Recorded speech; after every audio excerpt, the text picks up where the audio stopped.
Hi everybody, well I don't know about you, but one of the games that I'm looking forward to play the most this year is Sonic Frontiers. I know it will sound weird, but I'm even more excited to play it than God of War. And yeah, what can I say? That's the reality. So basically today I watched Tokyo Game Show 2022, and we've seen more information, more gameplay. Now, developers show a really nice mix of both the open world action and also a very tight platforming in what they call the cyberspace, where it's kind of a more transformative approach of bringing what people are used to, the 2D experience playing Sonic into 3D, and it done very well from what I can tell from the gameplay they showed.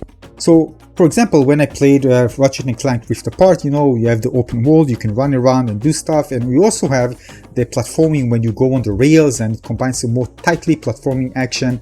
And also, again, this is kind of a similar, same approach, but of course, it brings so much more. Also, Sonic has so many moves. He can move fast, he can dodge, he can parry, he can counter attack, he can do combos, and there is the new side loop ability where you can kind of circulate around enemies. They actually use it, demonstrated against a certain big foe, what they call colossal titans, where you need to kind of interact with it in a certain way in order to climb it and get certain items. So basically they bring the platforming and fast moving not just to the open world space or rails, but also when you climb on bosses. And basically, based on the gameplay that I've seen, you need to get those stones, emerald stones, where when you kind of be able to get on top of those colossal titans, maybe in other locations, yeah, I don't know yet, you'll be able to collect those. And after you collect several of those, you're gonna unlock different powers, which looks incredible. So you're gonna unlock different powers, and it allows you to do different things, like flying, for example. And those colossal titans look absolutely massive. Now, of course, they have to be big because Sonic needs to run over them, and of course, he moves so fast, so making them tiny doesn't really make sense. Look how tiny it is. I just circulated with yellow, and this is just the leg. Now, I have to admit here, I really love moving fast in open world games. It's so satisfying. For example, the last game, open world game that I played, maybe not the last, anyway, Elden Ring. I really like using the horse and riding fast and just watch the vistas and everything. I like being speedy in the world. Sometimes, you know, you need to stop and do some fighting and stuff, lots of it. And here is the same thing. You can move very fast, but again, you don't need any mount. You're just being yourself, being Sonic. And you have combat, in-fast movement, and of course you combine that as well. And by the way, when I played the Ring, I really liked fighting when I was on a horse. It was one of the most satisfying gameplay experiences for me in the game. So, you know, I really like the speed combined with combat. It's very satisfying, so I'm sure I'm going to enjoy combat in this game as well.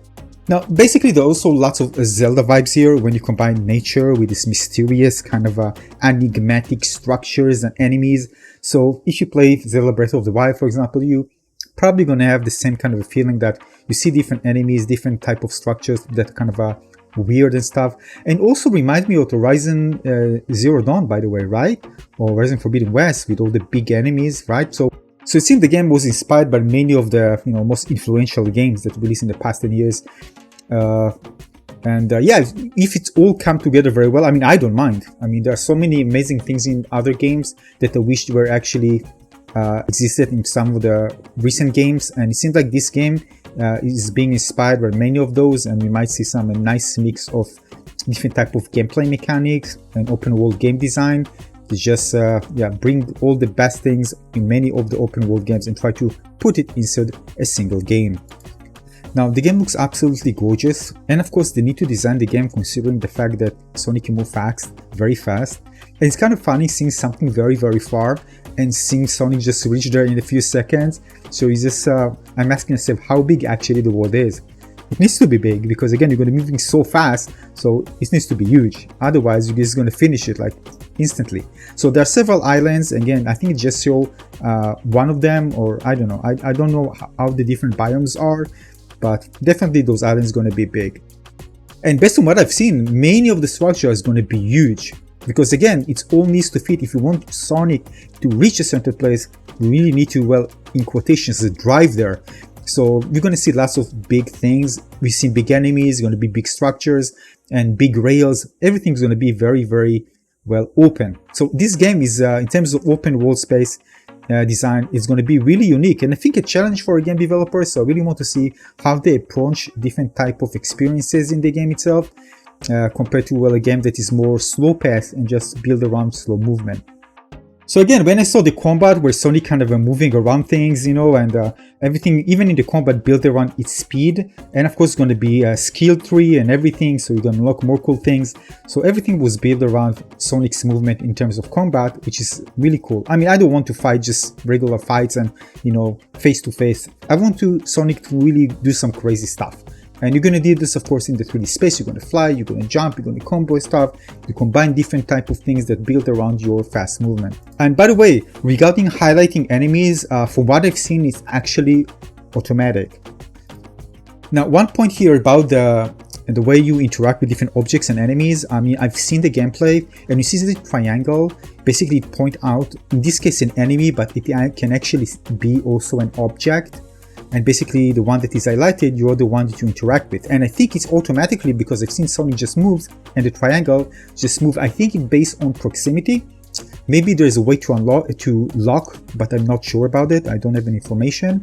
But if you remember Elden Ring, when you need to do it manually, it's really cool when you have the automatic option. So everything moves so fast, so you don't need to do it manually, especially when you're fighting maybe several enemies. So you don't know just to manually use it.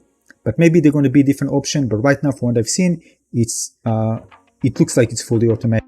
Now, also leveling up is also a thing in the game, which is really nice. By the way, it's nice seeing kind of your character being able to progress in different ways. And again, unlocking abilities, going to be a skill tree and stuff. So Sonic going to change and evolve as you continue and progress through the story. So basically, as you can see, it seems like Sonic Frontiers is going to bring us many of the features from our beloved open world games and kind of merge it into one cohesive experience. It can be really great. Of course, we need to play and see how well they put it all together.